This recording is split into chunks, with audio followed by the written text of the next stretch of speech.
Audio Jungle.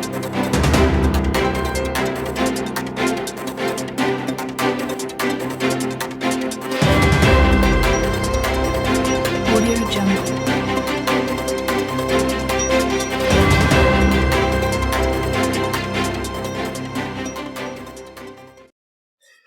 Mesdames, Mesdemoiselles, Messieurs, chers internautes, très heureux de vous retrouver dans votre émission Droit de savoir. Enseignant, chercheur, juriste et politologue, consultant, constitutionnaliste, Félix Bonkunda Pelé, un Congolais résident à Limoges en France, vous l'avez probablement compris que c'est notre invité aujourd'hui, l'invité de l'émission Droit de savoir, a glissé un billet sur Mediapart et sur Dark Press intitulé Présidentielle congolaise de 2021. Résultats et chiffres de tous les chocs. Rire, pleurs et point de suspension, bêtises. Voilà qui nous a intéressés, raison pour laquelle nous le recevons sur notre plateau pour tenter de comprendre l'analyse qu'il fait de la dernière élection présidentielle au Congo-Brazzaville, en comparaison bien entendu des précédentes. Bonjour, Félix Bonkunda Pelé. Bonjour, Monsieur Perrin. Alors, quel est le titre qui vous va le mieux? Constitutionnaliste, politologue, chercheur, simplement monsieur? Monsieur, ça me va bien. Monsieur Bonkunda Pelé, les résultats de l'élection présidentielle de mars dernier sont désormais disponibles et connus, validés par la Cour constitutionnelle du Congo-Brazzaville, qui donne d'ailleurs 88,40% des suffrages exprimés à Denis Sassou Nguesso. Est-ce une surprise pour vous? Et que vous inspire de tels résultats? Honnêtement, ce n'est pas une surprise. Et je pense que pour tous ceux qui suivaient l'activité, disons, congolaise, bien avant la présidentielle, tous les observateurs allaient dans le même sens. Tous les observateurs. Ils ont tous souligné que c'était pratiquement des élections inutiles, sans suspense, et bien parce que tout le monde s'accordait à dire que le système en place, M. Sassou Nguesso contrôle de bout en bout le processus électoral. Et donc, voilà que sur toute la ligne, les autorités de Brazzaville, la juridiction constitutionnelle de Brazzaville, qui est donc, pour prendre l'expression consacrée dans les manières de droit constitutionnel, donc la juridiction constitutionnelle de Brazzaville, qui est donc le garçon de course du pouvoir de Brazzaville, a confirmé sans scrupule exactement ce que les observateurs nationaux, étrangers, avaient effectivement dit. Donc, honnêtement, ce n'est pas une surprise. Les mots ont un sens. Or, généralement, ces observateurs disent, sinon on prédit, la victoire. Je dis bien la victoire de Denis Sassou Nguesso. Qui dit victoire? Ça dit quelqu'un qui gagne légalement. La victoire. Bon, le plus souvent, les gens s'en tiennent, disons, aux expressions consacrées. Victoire. Bon, moi, je ne parlais pas en termes, disons, de victoire. Je dirais tout simplement que c'est un acte despotique de plus. Très sincèrement, je dis ceci. Enfin, un individu qui, pour la seule élection démocratique organisée, a été viré dès le premier tour, en 1992.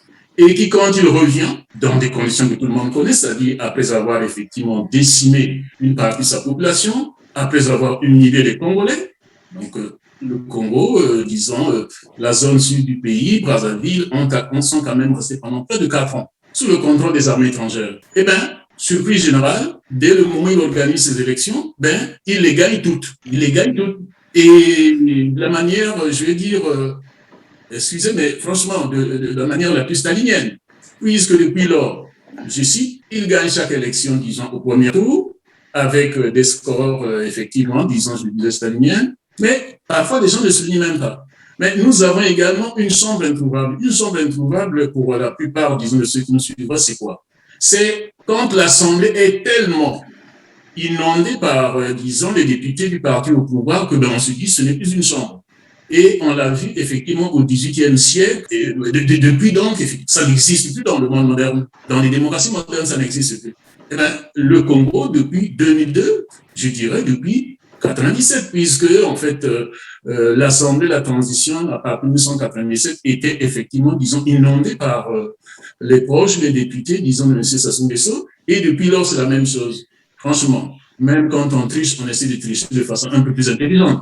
Là, c'est vraiment grossier. Mais enfin, on sait que la honte n'appartient pas, disons, à cette catégorie d'individus. En tout cas, si l'on parlait des performances, on aurait dit que c'est quand même un exploit exponentiel aujourd'hui, parler de 88% des suffrages exprimés, alors que tout à l'heure, vous venez d'ailleurs de rappeler qu'en 1992, il avait été viré par le peuple congolais pour des raisons pires qu'aujourd'hui. Mais qu'est-ce qui peut pousser quelqu'un à vouloir exceller dans ce sens, à vouloir toujours montrer aux yeux du monde, sinon à la communauté nationale ou internationale, qu'il est aimé, je dirais, je vais exagérer, à 100% par sa population? Honnêtement, je vais vous dire ceci. Moi, ça, c'est ma conviction.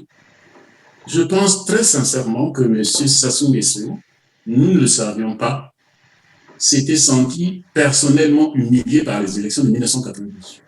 Il s'était senti humilié. En réalité, il ne devait pas se sentir humilié. Quelqu'un qui est démocrate, quand il est battu et puis il revient. Mais lui, il a vécu, n'ayant pas le sens, je vais dire, démocratique, disons, de la vie politique. Il a vécu cela comme une humiliation personnelle.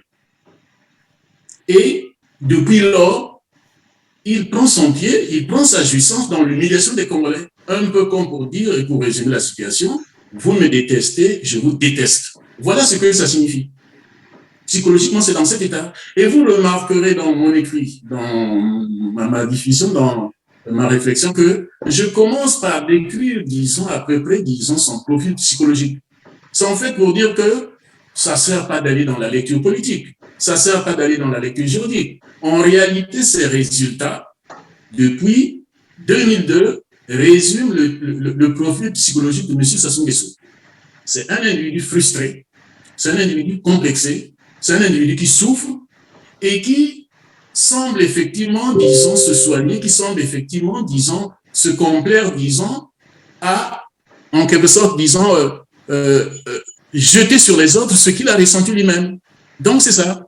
Le résumé de ces chiffres, le résumé de cette situation, ce coup d'État permanent, c'est M. Sassou Nguesso qui veut effectivement, en quelque sorte, se défouler sur ceux qui le détestent, sur ceux qui ne l'aiment pas. Il dit, en quelque sorte, vous me détestez, je vous déteste et je vous le rends bien. Et pour le reste, il s'en fout. Donc, rentrer dans la lecture juridique ou démocratique, c'est vraiment ce qu'on fait. Le vrai problème, le fond du problème est d'ordre psychologique. M. Sassou Nguesso souffre. M. Sassou Nguesso a souffert en 92 et jusqu'à maintenant, il n'a pas réussi à se soigner. Autrement dit, alors, ce qu'il lui faudrait, c'est vraiment un psychologue ou un psychiatre. Il a vraiment besoin de ça. Toute lecture juridique de la situation passe à côté de la plaque. Voilà ce que je vous dis. Vous ne poussez pas le bouchon trop loin. Là, vous parlez de la psychiatrie.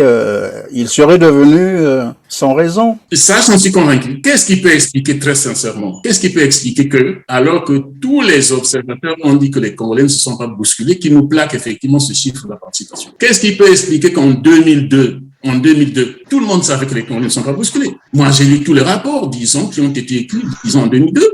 Eh bien non, qu'est-ce qu'il fait? Il dit que non, les Congolais seront déplacés à 87%. Qu'est-ce qui peut expliquer qu'un individu, prenons le dernier mandat, M.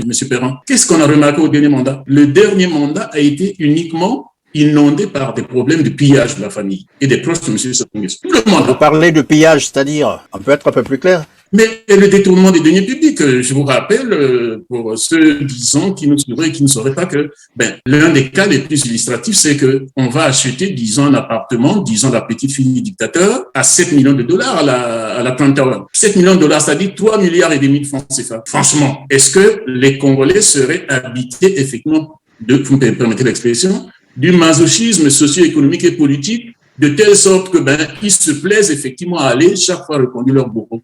Très sincèrement. Donc, je ne vois pas, franchement. J'ai dit quelque part que ça illustre également l'incompétence, y compris dans la façon de tricher. Ça veut dire que même pour tricher, ils ne savent pas le faire de façon subtile. Mais ils auraient bien pu dire, écoutez, il l'a emporté à 53% pour dire que, oui, la dernière fois, c'était à 69, disons, à 61,10%. Et que, cette fois-ci, c'est à 53 ou à 54%, ça revient au même.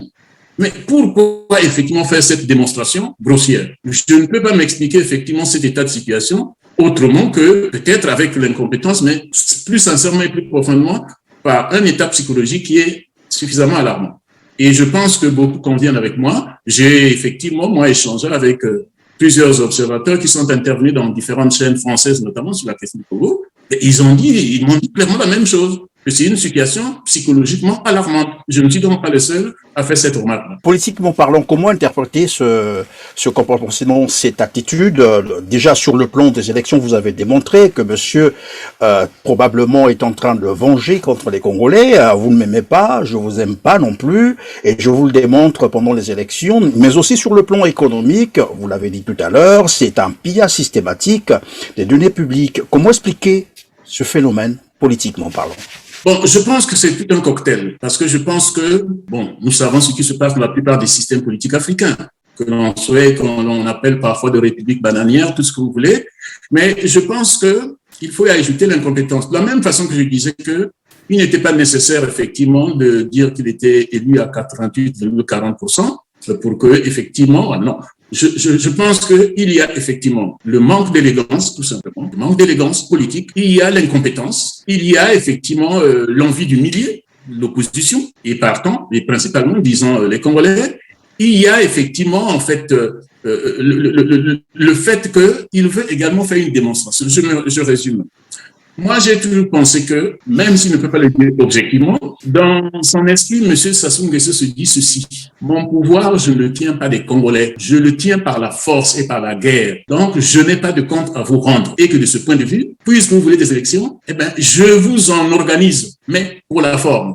Voilà ce qu'il y a, disons, au fond de lui. Il se dit, je n'ai pas eu mon pouvoir par les urnes. Donc, c'est pas le peuple qui me l'a donné. J'ai pas de compte à rendre, aussi bien au plan politique qu'au plan économique. Et donc, tout ce que nous vivons là, effectivement, disons, dans les malversations financières massives, dans les scores, effectivement, exorbitants, dans les comportements, je veux dire, disons, les antivaleurs dont il est l'illustration dans ce pays, c'est vraiment cela. C'est une façon de nous flanquer ceci que je ne tiens pas mon pouvoir de vous, je n'ai pas de compte à vous rendre. Pourquoi tardez-vous à comprendre? Voilà comment est-ce que l'on peut résumer sa pensée sur la question politique, sur la question économique et sur les autres actes, disons, d'antivaleur que nous vivons dans ce pays. Et je ne vous apprends rien, vous savez que le Congo est devenu le bonnet d'âne de tous les observateurs, le bonnet d'âne de tous les observateurs, à tous les égards. Qu'est-ce qui peut faire, M. Perrin, que nous, Congolais, nous soyons gênés par cette situation et que ça ne le gêne pas lui? Qu'est-ce qui peut faire que les proches de M. Sassou Nguesso, qui savent qu'on n'avait pas besoin de cela, n'hésitent pas à le reproduire? Parce que l'impression que ça donne, c'est quoi? C'est que plus M. Sassou Nguesso et sa famille et ses proches pillent, humilient, tuent, et bien plus ils sont populaires, très sincèrement. Très sincèrement. Alors, monsieur Bakunda Pelé, tout à l'heure, vous avez dit, en fait, il est en train d'envoyer un message. Vous ne m'aimez pas, je ne vous aime pas non plus. Alors, pourquoi vous tardez à comprendre cela? Alors, donc, c'est les Congolais qui ne comprennent pas toujours jusqu'à maintenant pourquoi monsieur est là et qu'est-ce qu'il faut faire pour que les choses changent. C'est ce que j'ai semblé comprendre. Tout à fait. C'est exactement cela. Il veut dire, bon, moi, vous avez reçu au moins 2-3 fois, disons, monsieur Mirassa, et je l'ai entendu plusieurs fois répéter, monsieur le président de la République, bon, c'est un leitmotiv chez lui. Je n'arrive pas à comprendre, un peu de façon similaire à la situation congolaise. En 1848 est proclamée la Deuxième République en France. 24 février, disons, 1848, la Deuxième République. Et, entre autres, disons, conditions, entre autres aménagements qu'avait effectivement prévu, disons, l'élite politique de la France à cette période-là.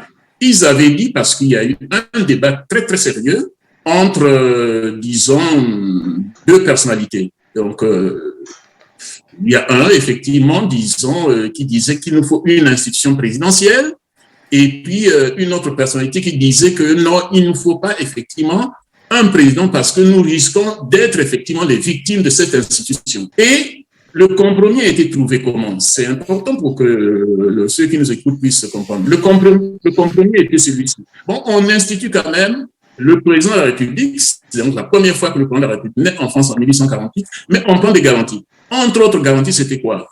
Un mandat unique de 4 ans. Et à la fin de ce mandat, le président doit partir pour qu'il ne s'habitue pas au pouvoir et devient donc effectivement notre oppresseur. Et qu'est-ce qui se passe? Lui, Napoléon, qui est donc élu comme premier président de la République de l'histoire française, quand effectivement, à quelques mois, disons, de la fin de son mandat, les parlementaires lui rappellent que vous devez vous préparer pour partir, dans la nuit du 1er au 2 décembre 1851, donc quelques 3 mois avant la fin de son mandat, il fait un coup d'État et dit, il n'y a plus de constitution, on va dans l'Empire. Oui. Donc, en réalité, et là c'est peut-être, disons, le dernier stade, M. Sassou Nguesso, le Congo ne fonctionne pas comme une république. C'est pour ça que vous remarquez que quand je le cite d'entrée de jeu dans la réflexion que vous avez lue, je parle du despote de son État et non du président de la République. Nous ne sommes pas en République. Qu'est-ce qu'il y a de république dans le régime politique de M. Sassou Nguesso? Moi, je défie tous ceux qui regardent le Congo, l'élite congolaise, disons, qui s'est mise au service de M. Sassou Nguesso. J'attends qu'ils me demandent qu'est-ce qu'il y a de république au Congo. Quand je prends cet exemple, vous voyez bien que au lendemain du coup d'État de Louis-Napoléon, qui était justement justifié par le refus d'accepter la limitation des mandats, le pays a basculé la République à l'Empire, ce qu'on a appelé en France le Deuxième Empire. Donc, quand vous regardez le système politique congolais, sous le règne de M. Sassou Nguesso, c'est un empire qui ne dit pas son nom. Ça n'a rien d'une république. Parce que, vous doutez bien, en république, on ne vient pas au pouvoir par coup d'État. En république, on n'installe pas, disons, une industrie de pillage dans son pays. En République, on ne tue pas comme M. Sassou Nguesso tue. Donc, tous les éléments, tous les actes posés relèvent beaucoup plus d'un empire que d'une république. Et c'est pour ça que moi, je l'appelle despote de son État. C'est comme ça. Et alors donc, parce que la République en France, en 1851, est tout à fait le même que celui qu'effectivement commet, disons, M. Sassou Nguesso. Cela sous-entend que Alpha Condé et Alassane Ouattara avaient vu les choses bien avant, lui attribuant le titre d'empereur. Tout à fait. Je rappelle que monsieur le président guinéen, donc Alpha Condé, voilà, monsieur Condé, et je reste. Donc, c'est quand même, disons, l'histoire, disons, politique de la France avec les régimes politiques. Et ils ont voulu le dire. En fait, je l'ai déjà expliqué auprès d'un de vos homologues, j'ai expliqué que, d'une part, c'était pour dire, non, le Congo fonctionne comme un empire et que nous, même si nous avons fait comme M. Sassou Nguesso, c'est-à-dire nous avons fait le coup d'État qui a consisté effectivement à broyer la limitation des mandats, mais nous ne sommes pas tout à fait de son acabit. Nous ne sommes pas tout à fait du même degré. Et donc, si vous voulez, dans cette réflexion, dans cette remarque, il y avait deux aspects. Premièrement, c'était pour dire que lui, c'est lui, nous, c'est nous, et d'autre part pour dire, mais enfin, soyons clairs, le Congo-Brazzaville fonctionne comme un empire. Ce n'est pas le cas de chez nous. Voilà, donc ce n'était pas totalement faux. Il y avait effectivement sous-jacent cette remarque-là que je viens de vous décrire à partir du basculement de la Deuxième République française vers l'Empire dans la nuit du 1er au 2 décembre 1851. Le Congo fonctionne tout à fait comme un empire, mais soyez également clairs. Quand Louis-Napoléon fait son coup d'État en 1851, c'est dans l'intérêt et l'honneur de la France, parce qu'il pense qu'effectivement, il a des choses à faire pour la France. Mais quand vous regardez le cas de M. Sassou Nguesso et Cécile, c'est pour la bamboula. Voilà, donc c'est beaucoup plus grossier. Rien à voir avec, effectivement, disons, l'image du Congo. Alors, revenons donc sur votre billet, votre réflexion.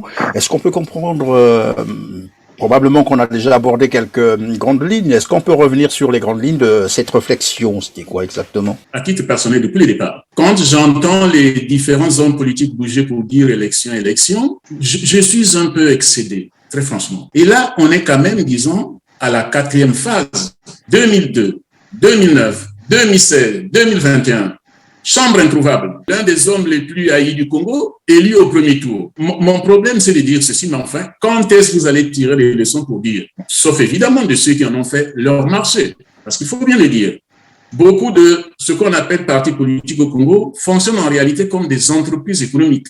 C'est tout un marché. Il faut candidater pour effectivement tirer des sous parce que certains hommes politiques également ont compris que ça plaît aux despotes, effectivement, de faire semblant de faire le jeu politique. Donc, c'est rentable. Donc, c'est des entreprises. Donc, la seule activité est d'ordre économique. Donc, ça devrait plus nous étonner. Et puis, de l'autre côté, il y a le fait que, enfin, disons, je pense que c'est un intérêt réciproque. Monsieur Sassou Nguesso a besoin de cela. Ces entrepreneurs économiques qui se présentent comme étant des entrepreneurs politiques ont également besoin de ça. Ça fonctionne comme tel. Et à côté, il y a quand même une large partie, disons, de compatriotes qui sont un peu durs, qui y croient un peu. Et je dis, ça finit par devenir lassant et ça plonge de plus en plus le Congo dans l'incertitude. Et donc, à travers ce que j'ai voulu dire là, C'est pour dire, bon, le rôle d'une élite dans un pays, en dehors de l'élite, vous me permettez vraiment l'expression de l'élite politique autour de M. Sassou Nguesso, qui a fait, disons, de M. Sassou Nguesso un marché. Il y a, je pense, une élite qui ne dit pas, disons, qui ne parle pas clairement, qui n'est pas, disons, dans l'action ou bien dans la réflexion, qui regarde de manière béate. Et donc, je dis, le rôle d'une élite dans un pays, c'est d'anticiper. Monsieur Sassou Nguesso a mis, disons, le Congo dans une situation dangereuse, incontrôlable. Parce que, contrairement à ce que l'on peut penser, il arrivera un moment où le peuple dira « ça suffit ». Et à ce moment-là, ni l'élite, ni l'armée, contrairement à ce que l'on pense, ne pourra contrôler cette situation. Donc, je dis, là, il vaut mieux que ce soit la dernière phase. Il vaut mieux que ce soit la dernière phase. Que l'élite, je vais dire, un peu plus patriote, se rende compte à l'évidence que tel que ce pouvoir est parti, il nous reproduira systématiquement, puisque, je l'ai déjà dit, ben, c'est un régime sans scrupules, c'est un régime qui ne connaît pas la honte, c'est un régime qui ne connaît pas la subtilité, c'est un régime qui manque d'élégance, eh ben, il peut reproduire cela infiniment. Mais on sait ce que c'est que l'histoire des peuples, on sait comment ça va finir. Et quand ça éclate, personne ne peut contrôler. Donc, pour répondre, disons, de façon résumée à votre question, c'est un appel à l'élite pour qu'elle prenne conscience du fait que nous ne sommes pas en démocratie, nous ne sommes pas en république, nous sommes là en face d'un système odieux et qui est prêt à tout. Et il l'a démonté, qui est prêt à tout. Je rappelle quand même que les 17 et 20 octobre 2015, on a tiré, on a criblé devant les caméras, on a criblé des jeunes gens qui étaient en train de manifester. Ça n'a pas découragé l'élite, disons, qui s'abreuve, disons, auprès de M. Sassou Nguesso, mais en même temps, je vais dire, disons, du sang de nos compatriotes de continuer à les soutenir comme ils l'ont fait. Ça ne les a pas empêchés. Donc, il ne peut plus reculer. Je démontre, par exemple, en ce qui concerne, disons, les membres de la justice constitutionnelle, de la Cour constitutionnelle congolaise, qu'en réalité, il y a un pacte qui est là. Ce pacte, c'est lequel? Ils savent que si le Congo revient à la démocratie, ils rendront compte. Parce que c'est une infraction grave qu'ils ont eu à commettre, effectivement. Le rôle d'une juridiction constitutionnelle, ça n'a jamais été d'autoriser d'abattre la Constitution. Le rôle d'une juridiction constitutionnelle, c'est au contraire de protéger la Constitution. Voilà quand même, disons, des gens formés qui vont participer avec M. Sassou Nguesso à un coup d'État pour abattre la Constitution. Ce qui n'est pas, non, le rôle. Je donne encore un exemple. Quand en 1962 en France, le général de Gaulle a voulu modifier la Constitution de façon irrégulière. Irrégulière pourquoi? Bon, le recours au référendum est autorisé dans le système politique français, sauf sur le cas où le général de Gaulle avait organisé, disons, en octobre 62, c'est-à-dire donc changer la Constitution pour permettre, disons, au président de la République d'être élu au suffrage universel, parce que le général de Gaulle, en 1958, n'a pas été élu au suffrage universel. Mais il a voulu modifier. Et qu'est-ce qui se passe, disons, en 62? C'est des juristes honnêtes qui s'y connaissent bien dans leur métier, dans leur formation. Ils ont dit, ben, faites-le, organisez votre référendum, mais ne saisissez pas la Cour constitutionnelle, ou disons le Conseil constitutionnel, on ne le commencez pas de son rôle. Donc, il n'est pas du rôle, effectivement, d'une juridiction constitutionnelle de participer, je vais dire, disons, à l'abrogation, disons, d'une constitution. Mais les juges constitutionnels congolais l'ont quand même fait. Donc, depuis lors, c'était déjà un peu le cas avant, mais de façon tacite, il y a un pacte qui existe entre M. Sassou Nguesso et les juges, disons, constitutionnels. Vous voyez bien qu'à l'intérieur, il y a un juge que je cite qui lui-même, avant, effectivement, qui ne goûte des listes du pouvoir, avait déjà dit, c'est un article, disons, de 2011. Il dit ceci, je le cite dans le papier que vous avez, les autorités congolaises brillent par l'organisation des élections truquées, donc les résultats sont connus d'avance. Et il ajoute ceci, il en a été ainsi des élections de 2002 et de 2009. Et enfin, il termine en disant ceci, les juges constitutionnels peuvent être considérés comme étant les délégués du pouvoir. Enfin, peut-on dire mieux ce que c'est que le statut du juge constitutionnel? C'est un professeur de droit qui le dit et il, en même temps, il est devenu lui-même juge constitutionnel. Non, il dit toute la vérité là. Donc, on ne peut pas trouver, je vais dire, disons, meilleure formule que ce qu'il dit là. Voilà. Donc, oui, mais donc, alors, face à une telle réalité, voilà, face à une telle réalité, puisque vous l'avez démontré, que les cours ou la Cour constitutionnelle, les juges peuvent être considérés comme je sais pas, vous avez dit les délégués de ce des système. délégués Voilà. du pouvoir. Et cela se passe aujourd'hui aux yeux de tout le monde parce que de toute façon, nous sommes à l'ère numérique. Tout le monde est informé de tout à la seconde près. Quelle lecture faites-vous désormais du droit au Congo et quel impact dans la société congolaise? Écoutez, dans un précédent papier du 17 septembre 2020, je disais dans un papier que j'ai publié sur les réseaux sociaux que c'est intitulé « Comment des juristes ont étranglé le droit constitutionnel au Congo ». C'est étranglé, nous ne sommes plus. C'est pour ça que quand des gens parlent de république, bon, je suis stupéfait. Il ne peut plus y avoir de république sans droit. Les deux vont de pair. Parce que, vous connaissez la formule, personne n'a jamais été déjeuné avec l'État. L'État n'existe pas. L'État n'existe que par les textes. C'est les textes. Donc, dès le moment où les textes ont dit le droit n'existe plus, l'État n'existe plus, la République n'existe plus. Et donc, de ce point de vue, ce que je veux dire par là, c'est que, premièrement, il faut être réaliste. Il ne faut pas s'enfermer, je veux dire, dans les considérations d'ordre purement formel pour dire non. Le droit n'existe pas selon M. Sassou Nguesso. Et il le démontre systématiquement à chaque occasion. Il n'existe pas. Comment pouvez-vous expliquer que tout le monde a vu le 19 mars? M. Kolela était objectivement empêché. Tout le monde l'a vu, le monde entier. Et la juridiction constitutionnelle, dont les deux grands objectifs, premièrement, c'est de protéger la Constitution, et puis secondo, c'est d'assurer le déroulement régulier disons, des élections, des votes, en l'occurrence dans l'élection présidentielle. C'est son rôle. Et la juridiction constitutionnelle répond, nous avons vu effectivement, disons, la décision qui a été lue le 6 avril par le président de cette institution, elle dit que, bien que, parce que, contrairement, disons, aux gens qui se méprennent en disant que, oui, la Cour n'a pas été saisie, non. La Cour a deux moments, en amont et puis en aval. Donc, si elle n'a pas été saisie avant, quand effectivement, disons, ce dossier lui arrive, c'est-à-dire le dossier de sélection lui arrive, à ce moment-là, effectivement, il regarde et vérifie si effectivement l'élection s'est déroulée dans les conditions légales. Donc, contrairement à ce qu'elle dit, pour dire, parce que en même temps qu'elle a donc rejeté sur la forme, disons, la requête de M. Nzo, dans des conditions qui étonnent, il est surprenant que M. Nzon ait présenté effectivement sa porte, mais enfin, là, c'est un autre aspect. Je ne suis pas convaincu que M. Nzon était sincère et de bonne foi en déposant un dossier dans ces conditions, si c'est bien le cas, comme nous l'a décrit la Cour constitutionnelle. Mais cette même Cour...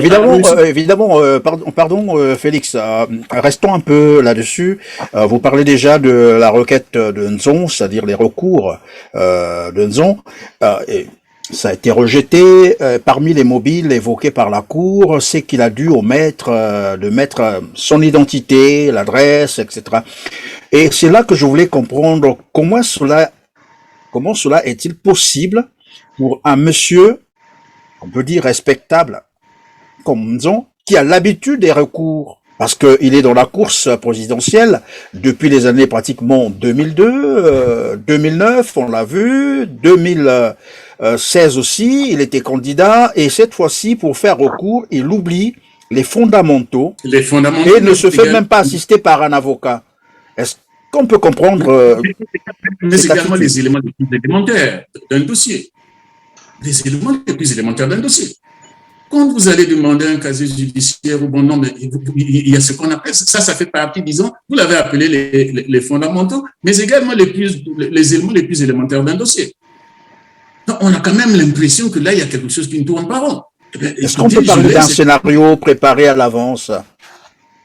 Moi, je pense que c'est une hypothèse qu'il ne faut pas négliger. Quand j'ai lu, je me suis dit, un instant, c'est comme si on tombait de la Tour Eiffel. C'est incroyable. J'ai pas cru, disons que M. Nzon ne s'est pas rendu compte que son dossier ne remplissait pas les conditions de forme, disons les conditions de forme telles que citées par la Cour. Donc, c'est pour le moins suspect. Mais ça, c'est un aspect. Mais l'autre aspect que je voulais souligner sur lequel, vous voyez, quand vous regardez les deux textes, disons qu'aborde la Cour constitutionnelle congolaise, il y a la Constitution elle-même et puis il y a la loi organique. La loi organique, mettons la loi tout simplement pour ne pas compliquer, disons, la lecture à ceux qui nous entendent. Et la Constitution est beaucoup plus large sur la qualité de ceux qui peuvent, effectivement, disons, la saisir. Et la loi est beaucoup plus restrictive. Elle dit que par intéressé, en dehors donc des 3 personnalités qui peuvent saisir la Cour constitutionnelle, c'est-à-dire le président, les présidents des 2 assemblées, il y a l'intéressé que, disons, la Constitution n'a pas précisé. Et la loi organique, c'est-à-dire la loi complémentaire de la Constitution que, disons, le Congo avait adoptée, dit que non, il faut entendre par intéressé uniquement le candidat. Enfin, vous imaginez, si le candidat est empêché, il ne peut plus effectivement saisir. Le candidat est empêché, on ne peut pas dire que l'intéressé ne peut être, mais si le candidat est empêché, il est mort ou il est devenu fou, tout ce que l'on peut imaginer, ou il tombe gravement malade, comme le cas effectivement, disons, de Koila, mais comment va-t-il encore effectivement saisir la Cour pour dire que il y a empêchement? Donc, c'est vraiment une incongruité digne du système juridique congolais. Et c'est tellement gros pour une fois que la Cour constitutionnelle s'est dit, ah non, non, non, le monde entier va nous critiquer si on dit que c'est l'empêché qui doit encore saisir la Cour alors qu'il est devenu fou ou bien qu'il est mort, donc ça n'a aucun sens. Et ils ont ouvert la brèche pour dire, oui, Yombi, qui est Jean-Jacques Yombi, qui était donc, disons, le compagnon, disons, de Kolela, est quand même recevable. On ne peut pas effectivement lui opposer la remarque de l'avocat du pouvoir. Et ils ont dit, oui, il est recevable. Mais une fois qu'ils ont dit ça, ils reviennent effectivement, disons à leur lecture pour dire que non, en fait, il aurait pu saisir la Cour constitutionnelle avant le jour du vote. Le rôle de la Cour constitutionnelle, c'est de vérifier la régularité des élections. Donc, elle-même, à partir du moment où elle a été saisie, se devait effectivement de corriger, je vais dire effectivement, disons cette lacune grave selon laquelle effectivement le candidat a été macroscopiquement empêché. Ils n'ont pas voulu faire cette lecture, c'est-à-dire qu'ils ont voulu respecter le pacte qu'ils ont établi avec M. Sassou Nguesso d'assurer toute son élection au premier tour, quoi qu'il en coûte. Voilà effectivement ce qui s'est passé à cette occasion-là. Ce qui ne tient pas debout, puisque la Cour elle-même, si elle ne peut pas s'autosaisir, mais à partir du moment où les dossiers sont arrivés, disons, auprès de lui, elle se devait effectivement de vérifier que, effectivement, je donne un exemple. La Cour elle-même, effectivement, disant dans son texte, dit que elle envoie également des membres de sa juridiction qui peuvent s'accompagner d'autres personnes, d'autres délégués pour vérifier le bon déroulement des élections. Tous les Congolais, nous avons tous reçu des images où il est démontré que ça a été la catastrophe dans le déroulement de cette élection. Mais la Cour nous dit qu'elle n'a rien vu. Enfin, le monde entier sait comment ça s'est passé au Congo, puisque aujourd'hui, ceux qui oublient, ou alors ils sont effectivement dans le même cynisme que M. Sassou Nguesso, nous savons que certaines élections ont été organisées au domicile de certains éléphants, disons, du PCT. Nous le savons. Ou au siège de certains, au siège du PCT. Mais ils disent qu'ils n'ont rien vu. Monsieur Perrin, qui se... Oui, mais puisqu'on parle de la Cour constitutionnelle du Congo, vous l'avez dit tout à l'heure, alors c'est en fait la question que se pose plus d'un Congolais. Pourquoi la Cour ne s'est-elle pas auto-saisie? Je sais que l'interprétation d'un article souvent pose problème, mais je crois que l'article est bien clair là-dessus. La Cour prononce l'annulation ou annule l'élection. C'est le premier alinéa, je pense. Oui, peu importe. Parce que sur ce point, on peut dire qu'il n'y a pas de pression, mais la Cour elle-même dit qu'elle ne peut pas s'autosaisir. Mais en amont, mais en aval, le dossier arrive, disons, sur son bureau. Et il n'y a aucun article de la Constitution qui lui interdit de traiter de cette question. À la limite, on pourrait lui reprocher, puisqu'elle a eu ses délégués, mais on pourrait lui reprocher. Mais enfin, le monde entier a vu que l'élection s'est mal déroulée. Rien dans le dispositif constitutionnel ne lui interdit effectivement de se saisir de cette question, puisque en dernière instance, avant la proclamation des résultats, le dossier sur le déroulement de l'élection passe effectivement devant lui, puisque c'est lui qui proclame les résultats. Aucun dispositif ne le lui interdit. Donc, c'est simple à comprendre. Il y a bel et bien un pacte entre la Cour constitutionnelle et puis, disons, le pouvoir en place. Ça ne souffre pas d'équivoque. Alors, face à ce déni de droit, il faut le dire, par la Cour constitutionnelle, est-ce qu'on peut penser que le Congo tend là vers un état de non-droit? Laissons les notions de droit et de république tranquilles. Nous sommes au sein d'un empire qui ne dit pas son nom. Peut-être qu'effectivement, dans ses fantasmes, M. Sassou Nguesso arrivera à dire, écoutez, bon, voilà, je ne vous l'avais pas dit, mais je vous le dis maintenant, nous sommes clairement et formellement entrés dans l'empire. Mais le système politique congolais fonctionne exactement comme un empire, c'est-à-dire qu'il n'y a pas de droit. Il n'y a pas de droit. tout fonctionne selon la volonté du prince. C'est cela. Donc, parler de non-droit, bon, comme on en parle ici en France ou dans d'autres pays, disons, démocratiques, des zones de non-droit, quoi, non, non, non. Je pense que ce serait ne pas effectivement rendre compte de l'ampleur de la situation. Qu'est-ce qu'il y a de juridique au Congo? Nous savons que, par exemple, en matière financière, la famille de M. Sassou Nguesso est poursuivie un peu partout. Ce n'est pas la rumeur. Nous lisons tous qu'aux États-Unis, en France, ben, cette famille, effectivement, est entre guillemets traquée. Et ils ne traquent pas, disons, sur des broutilles, hein, c'est sur des faits. Et qu'est-ce qui peut expliquer qu'au Congo, ben, ils sont tranquilles, ben, ils ne sont pas poursuivis?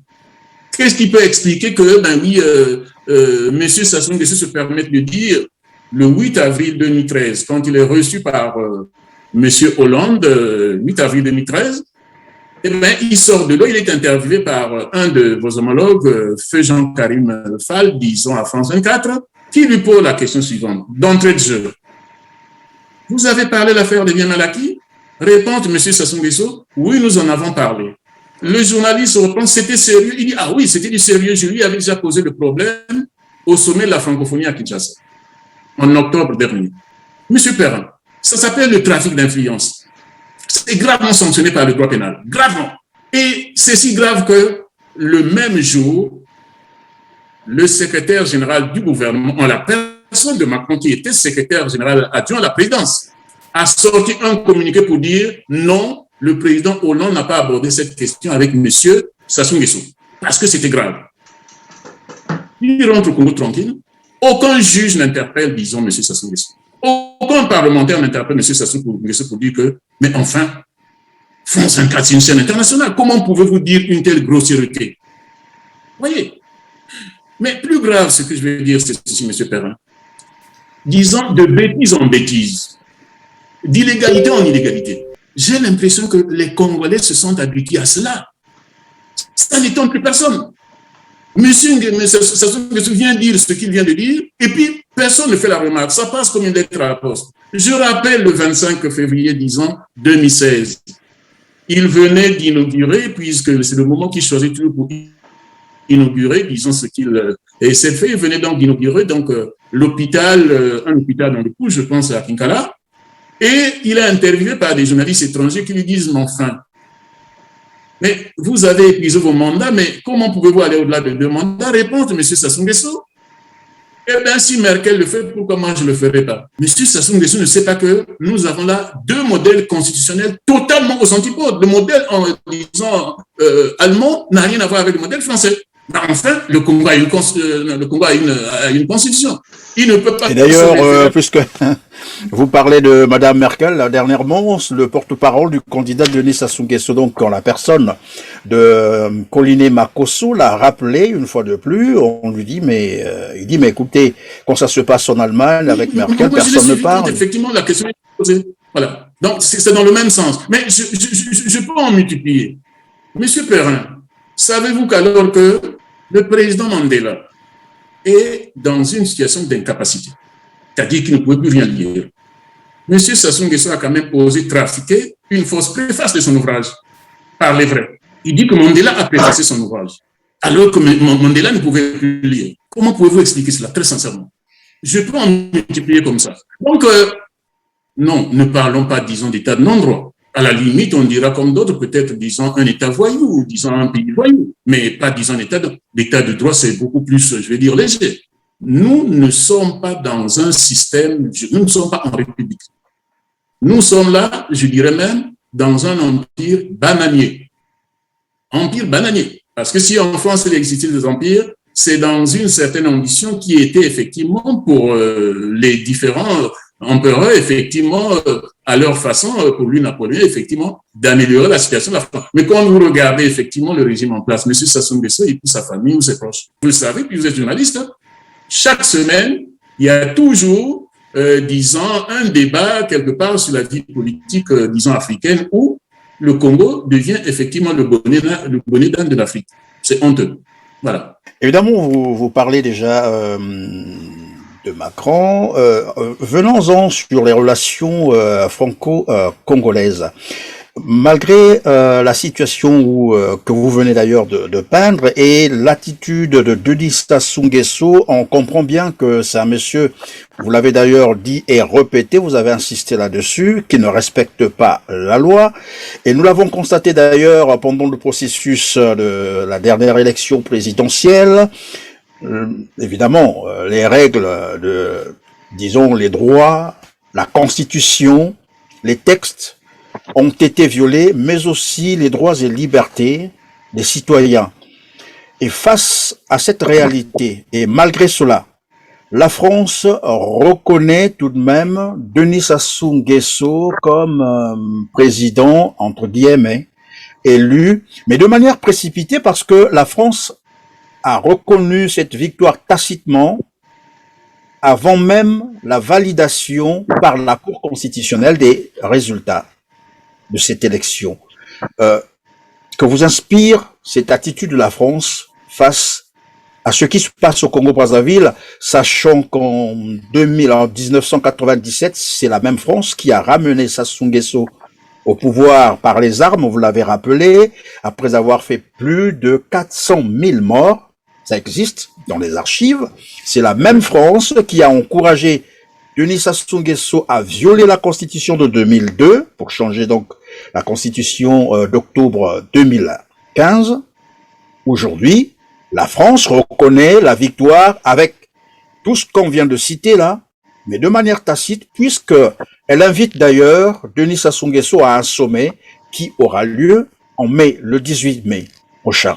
Et cette invitation a été faite avant même les résultats de l'élection présidentielle. Qu'est-ce que je veux dire par là? Je pense, M. Perrin, que la remarque que vous faites est tout à fait fondée, puisque nous avons vu, par exemple, que quand il y a eu les élections à côté en RDC en décembre 2018, et qui s'est passé ce qui s'est passé au départ. Au départ, effectivement, que le ministre des Affaires étrangères dit que non, la question s'est résolue à l'africaine. C'est le ministre Le Drian qui dit cela. Et après, quand il est reçu par, disons, M. Tshisekedi, il dit non, tout s'est bien passé, c'est vraiment, disons, une alternance qui ne repose pas seulement sur le discours, mais sur la réalité. Ils change le discours du jour au lendemain. Je veux dire par là, M. Perrin, que nous devons nous rendre à l'évidence. La France dépend d'abord et avant tout ses intérêts, à notre détriment, bien entendu. Je pense que nous sommes suffisamment mieux informés et expérimentés pour savoir que nous ne devons pas rêver. Il y a une limite, Macron est élu par les Français pour défendre les intérêts français. Et que même si par hasard, il peut arriver que Macron lâche un peu de l'Est, comme il l'a fait effectivement, disons, pour le Rwanda ou pour l'Algérie, mais en dernière instance, c'est toujours dans la limite des intérêts de la France. Voilà la limite. Je serais tenté de dire ceci, puisqu'aujourd'hui, on le sait, qu'on n'a plus besoin d'un dessin pour le savoir. Intégrons ça dans notre stratégie. Quand je dis intégrer ça dans notre stratégie, ça veut dire quoi? Si un jour, nous devons déposer un mémorandum auprès de la France, dans ce que je pense que l'élite congolaise congolaise, disons patriote, devait faire, c'est de dire, bon, voilà. Dans ce mémorandum, nous devons dire à la France, ben voilà, l'histoire ancienne comme récente du Congo, principalement à partir du retour criminel de M. Sassou Nguesso, a prouvé que vous le soutenez jusqu'au bout. Quels que soient les crimes, accordons-nous. Vous attachez toute votre stratégie sur M.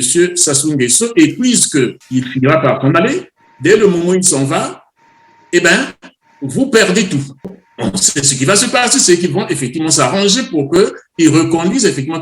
Mais ça, c'est un défi que nous devons prendre. Dire, dans un éventuel mémorandum que l'on fera à la France, bon, M. Macron, disons, dans moins d'une année, il va entrer effectivement dans sa campagne. Donc, de la même façon que M. Hollande, en octobre, disons, 2015, vous savez qu'il a fait un mandat pratiquement nul, le mandat de M. Hollande. Et donc, il ne comptait plus que sur ce fameux sommet de Paris sur le climat. Donc, il était dans une alternative. Ça, les gens peut-être ne le savent pas. Il s'était dit parce que, du point de vue de l'observation, disons, extérieure, on a toujours lié le sort des deux Congos.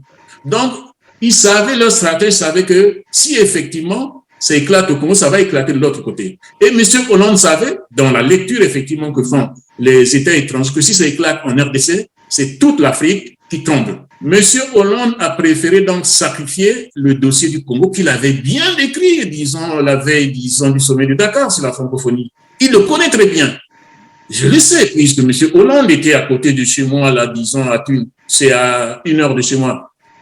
Bon, voilà, je ne vais pas rentrer dans le détail, mais c'est un dossier qu'il maîtrisait bien. Donc, il ne peut pas dire, comme il a tenté de le faire, effectivement, le 21 octobre 2015, qu'il ne le maîtrisait pas. Il le maîtrisait très bien. Mais il a fait le choix qui consistait à sauver l'unique élément, disons, de son mandat, c'est-à-dire le sommet de Paris sur le climat et de sacrifier le dossier congolais.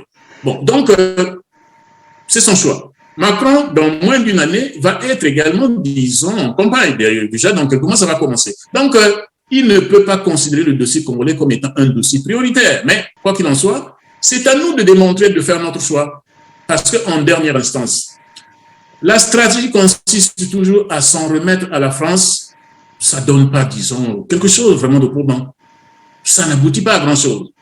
C'est un élément que nous devons intégrer effectivement dans la stratégie. La stratégie de l'unité qui consiste à dire, bon, voilà, il faut mettre la France devant ses responsabilités. Il y a eu ça.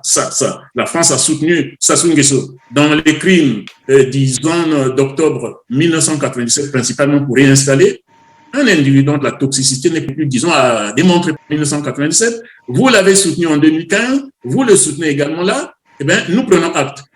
Vous faites le choix de soutenir des aventuriers, des criminels. Donc, vous devriez également continuer à le faire parce que le jour où nous avons la possibilité, et ce jour finira par arriver, je vous rappelle que c'est ce que nous allons dire à M. Macron, disons en juillet prochain, disons à Montpellier, parce qu'il va recevoir pour la première fois la société civile africaine. C'est ce que nous allons lui dire.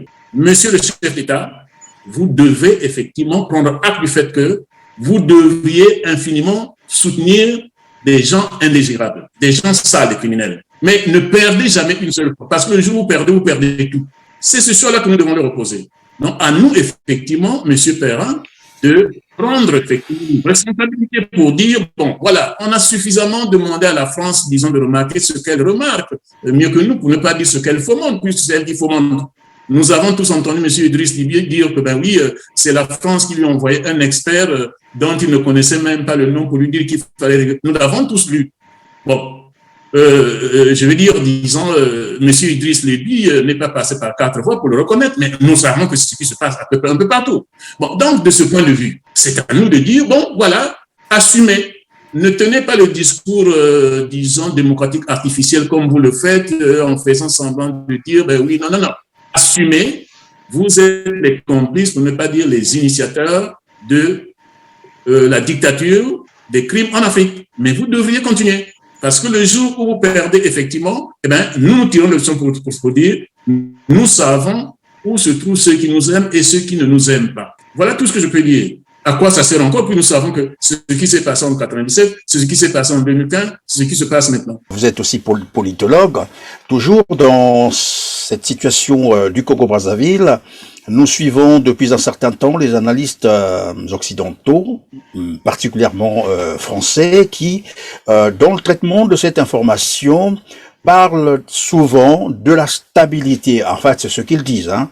La stabilité avant tout, ce qui fait que malgré ce qui se passe en Afrique, puisque nous parlons du Congo-Brazzaville, c'est d'abord la stabilité, le reste c'est après. Donc monsieur peut faire ce qu'il veut, violer les droits et libertés, les droits de l'homme, tuer, massacrer, ça n'importe pas pour la communauté, en fait, s'il faut dire pour les Occidentaux, tout ce qui compte c'est la stabilité. Alors, on veut comprendre c'est quoi, lorsqu'ils parlent de la stabilité, à quoi font-ils allusion exactement? C'est une bonne remarque, M. Perrin.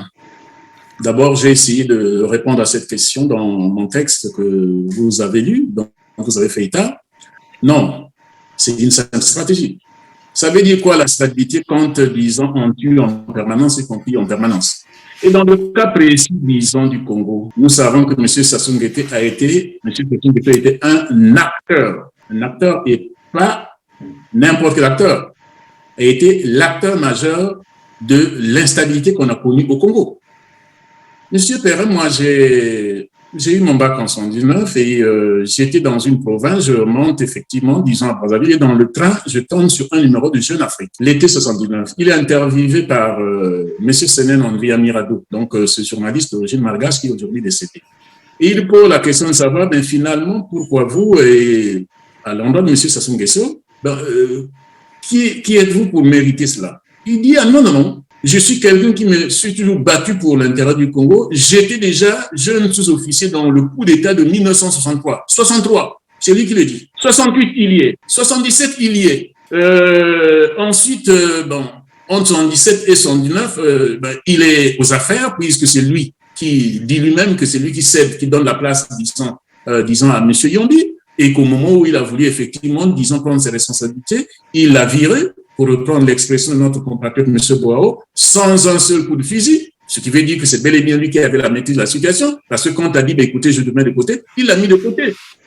Pour reprendre l'expression de RFI à ce moment-là, le baobab est tombé sans faire du bruit. Bon, donc, M. Sassou Nguesso, je répète, est un acteur principal de l'instabilité dans la vie politique, dans l'histoire politique du Congo. Et donc, quand on va dire que c'est le garant de la paix, mais enfin, c'est plutôt le faiseur, disons, de violence, c'est le faiseur de l'instabilité. Ça ne tient pas debout. Ça ne tient pas debout. Mais il y a autre chose, disons, qu'il faut souligner, M. Père. L'instabilité, la violence dans le système politique congolais est un mode de régulation du pouvoir. Vous savez, quand, disons, la paix perdure au bout de 2-3 ans, je prends, disons, là, un moment qui est très limité, les Congolais, qu'ils soient effectivement, disons, dans, je veux dire, entre guillemets, la géopolitique congolaise, ils ne se sentent que Congolais, c'est-à-dire la même situation de la grande majorité des Congolais, quelles que soient leurs origines. Mais Sassou Nguesso a besoin de temps en temps d'introduire l'instabilité et l'image, la perte du pouvoir pour ressouder sa base. Et donc, quand on dit, ben oui, c'est le faiseur de paix, non. Le système politique congolais ne peut pas fonctionner avec une paix prolongée. Il faut que de temps en temps, le pouvoir donne l'impression à sa base sociologique que le pouvoir est menacé pour ressouder sa base. Donc, ça veut dire que si, tant que M. Sassou Nguesso y est, il utilisera toujours, je vais dire, le même remède, la même stratégie. Violence, paix relative. Parce que s'il y a la paix, effectivement, les gens du nord au sud, de l'est à l'ouest sont capables de faire une lecture objective du pouvoir pour dire, parce que tous les pouvoirs fonctionnent comme ça, il y a d'une part la grande masse des déshérités et d'autre part la petite élite, quelles que soient ses origines, qui effectivement, je vais dire, tire effectivement l'essentiel des revenus du pays. Donc, c'est un argument qui ne tient pas debout, et je le dis dans le papier que vous avez lu. C'est un argument qui ne tient pas debout puisque M. Sassou Nguesso est l'acteur principal de l'instabilité, de la violence, des crimes multiformes que nous connaissons dans ce pays. Donc, qu'il ne nous trompe pas avec ça. Et j'ai tenu effectivement à le souligner dans la réflexion que j'ai eu à écrire et à faire diffuser. Merci Félix Bakunda Pelé. Merci d'avoir répondu à nos questions, à moins que vous ayez une préoccupation que vous aurez souhaité en fait partager avec nos téléspectateurs et que la question n'a pas été posée. C'est l'occasion, vous avez quelques secondes. Non, c'est moi qui vous remercie d'abord effectivement de m'avoir tendu votre micro pour parler effectivement après cette élection de tous les mots, de tous les pleurs, rires et également il fallait effectivement je puisse parler pour le dire aux compatriotes effectivement que n'attendez plus rien, mais pour une fois. Quand j'imagine que notre cher compatriote Kolela est mort pour rien, je dis bien pour rien. Pour rien parce que, en fait, du début à la fin, on savait comment ça se passerait. Et j'imagine que, enfin, je pense que s'il ne s'était pas lancé effectivement dans cette aventure, peut-être, qu'il n'en serait pas là. Donc, que les Congolais, principalement l'élite, tirent les leçons de cette expérience qui a été macroscopique, de cette présidentielle congolaise qui était macroscopique. Il y a un pacte entre le pouvoir et la juridiction constitutionnelle. Monsieur Sassou Nguesso peut organiser les élections 100 fois. Il les emportera, il l'emportera comme il l'a fait là. Et ça fait déjà 4 fois. Dans une année exactement, il y aura les législatives. Ça va se passer de la même façon. Nulle part dans l'histoire politique des États, il existe une situation comme ça où à l'Assemblée, c'est une majorité écrasante Et celui qui est là, ben, c'est, disons, l'homme le plus incompétent de l'histoire politique de notre pays. Eh ben, il est élu, disons, au premier tour avec effectivement un score stalinien. Mais enfin, jusqu'où on va aller? Je pense que cette fois-ci, c'est suffisamment macroscopique pour dire que, en dehors des entrepreneurs économiques locaux qui se font passer pour des entrepreneurs politiques, qui vont participer à cela pour avoir de l'argent de M. Sassou, ben, que ceux qui sont un peu sérieux ne cèdent plus à cela, mais se préparent à une autre stratégie qui est celle, je répète, d'en finir avec ce régime, dans l'intérêt de nos enfants, dans l'intérêt effectivement de ce pays, dans l'intérêt, je veux dire tout simplement, disons, dans un certain honneur, dans un certain respect. C'est humiliant aujourd'hui. C'est humiliant aujourd'hui d'être congolais, parce que quand vous vous présentez quelque part dans un milieu effectivement formé, vous dites que vous êtes congolais, tout le monde se retourne. En tout cas, c'est ce que je dis moi. Partout je passe, quand je dis je suis congolais, les gens se tournent, ils me disent, ah, c'est chez vous où, disons, une famille s'est emparée de tout le pouvoir et de tout l'argent du pays. Vous répondez quoi? C'est à cela que nous devons nous atteler. Et sérieusement, Monsieur Perrin, je vous remercie franchement de m'avoir donné l'occasion de parler aux compatriotes. Bien voilà, c'est la fin de cette émission et grand merci à toi Félix Bankunda-Pellé d'avoir répondu à nos questions mais surtout d'avoir consacré ton temps si précieux pour nos téléspectateurs. Quant à vous chers internautes, vous avez été aimables. Restez donc branchés sur votre canal TEDAR TV. Quant à moi, je vous retrouve très prochainement. Merci.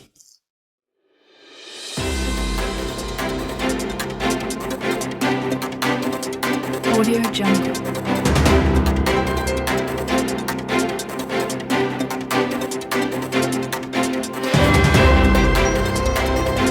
Audio Jungle.